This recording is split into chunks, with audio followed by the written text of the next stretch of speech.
Hello, good morning. So it's a cold day today, around 56 degrees. So I'll be working on this flower bed or garden bed. As you can see, there are so many flower stalks of the hosta, and most of them are already done blooming.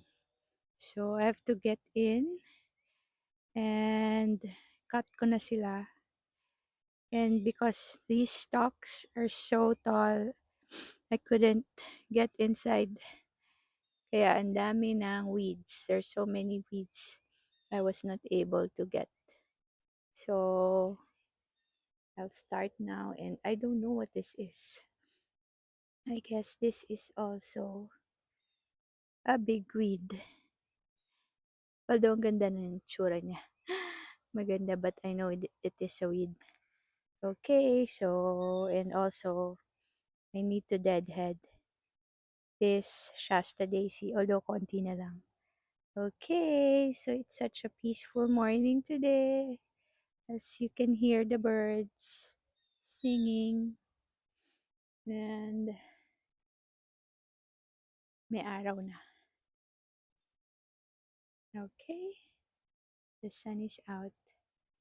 So, I'll start my weeding.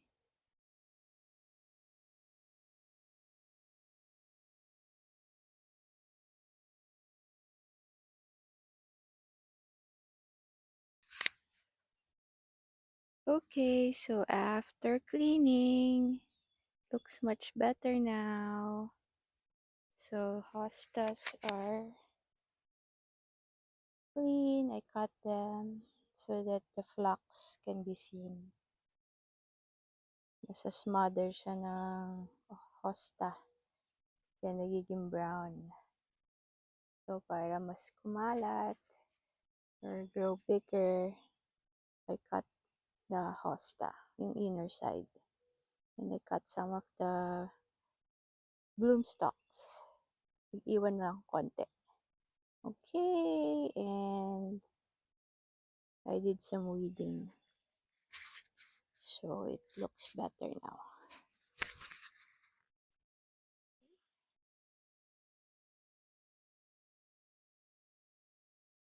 So, good morning.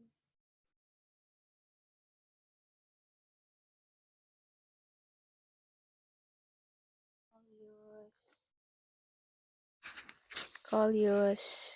Meron pa rin siyang blooms. And this one, meron din. And kumakapal siya. Okay, I rotate it once in a while para hindi lang one-sided ang growth. Okay.